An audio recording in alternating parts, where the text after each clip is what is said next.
catching up. We lick each other, sniff, yelp, circle, wrestle.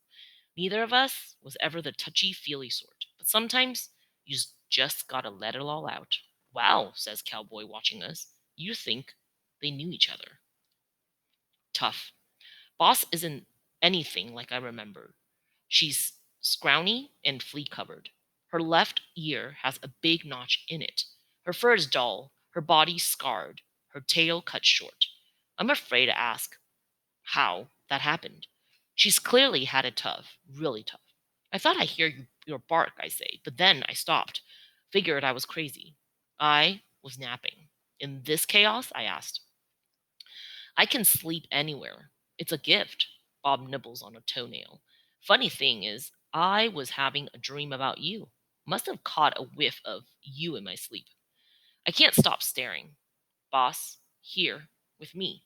What? She asks when she catches me looking at her. I was just wondering, I say, about your life. Do you have, anybody? You mean like humans? Nope. She gives a little flick on her stubby nail. Never have, never will. You've been on your own this whole time. I flash my cushy bed, my lovely food bowl, the way everyone knows just how I like my ear scratches. Yep. How'd you end up here? I was out scrunching for food. Just had another litter, and I was tired of my game. Animal control got me. She licks a nasty cut on her front paw. Wait, my ears prick up. So, you have puppies? That would make me an uncle, a dog uncle, on top of being an ordinary elephant uncle. Had the last batch 7, maybe 8 weeks ago. She scratches at a flea. Last batch? I repeat. You mean you've had others? Yep. What happened to them? Don't know. It's not like they come home for holidays, Bob. Boss lies down on the old towel lining our cage. Or should I call you Rowdy? She considers. Nope, no, I like the sound of Bob. Me too. Anyway, Boss says, mostly they're dead. I'd guess. You never know, though. Maybe a few got rescued. She's no matter of fact. She resigned. This last litter, well, I thought I was onto something. Found this little car, those ones that look like a big old bug, abandoned, right down by the creek near that bridge. Easy access through a hole in the floorboard blanket in the back seat. She pauses. All the amenities. How many puppies? I ask. 3, but only one survived. A male. The other 2 were pretty sickly, and, well, something crashes into the front office. Sounds like a window has broken. We gotta get out of here, an orange striped cat howls. He throws himself against the front of the cage, then pokes out his paw, grabbing for the latch. I'm too young to die. When they caught me, Boss continues, ignoring the cat. I barked for the puppy to sit tight, wait, told him I'd be right back, she sighs. Nice. Last thing he'll ever hear was a lie. What's his name? The puppy.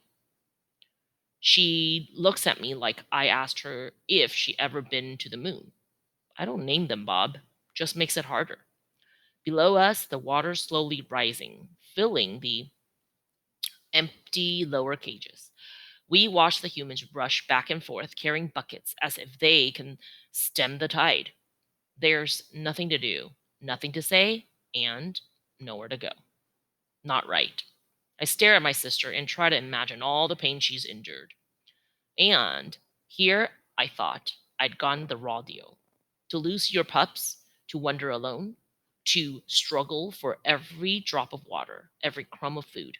I mean, I experienced a little of that, but Ivan and Stella kept me going, and then Julia and her family. Why me? What's so special about me? Is it really that I'm more resilient? That I've made my own luck? Am I somehow better than Boss? More deserving? It's not right, I blurt. Not right. You should have had it worse than me. Well, if you want to talk about not right, you and I both had it a whole lot better than our siblings, Boss says. I will never forgive those people for what they did to us, I say through clenched jaws. Really? Boss seems surprised. If I held on to that much anger, I'd never get out of bed. Not that I've ever had a real bed. She sniffs at the towel beneath her feet. This towel's kind of nice, actually. I look at her in disbelief. You're one of those? Those dog must forgive no matter what types. She almost looks amused. Well, it is kind of our thing, right? When someone does something hurtful, they have to admit it, I say. Then they have to be punished for it. And maybe then, if they apologize and change, maybe then they get forgiven. All I know is I've done lots of bad stuff in my life, Bob. I've had to forgive myself plenty, just to get through the day. Bob gazes at me with her wise, weary eyes. And I figure if I'm going to forgive myself, I better be ready to cut everyone else some slacks too. Look, says the officer, you need to evacuate now. It's mandatory. We can't just leave these animals. The cowboy sticks his finger in the orange cat's cage. The cat rubs against it, purring like his life depends on it. Which in which it maybe kind of does. The officer sighs. You don't have a choice. We can't just leave them, says Boots. And I have to applaud her enthusiasm, even as I wonder why she'd risk her life for us. There is no explaining humans. Just got word the bridge over Big Fork Creek collapsed, the officer says. You guys gotta move. Boots snapped her fingers. Wait, you have a cop car, right? Yes, I have a vehicle, ma'am, says the officer, but the way the roads are looking, probably not for long.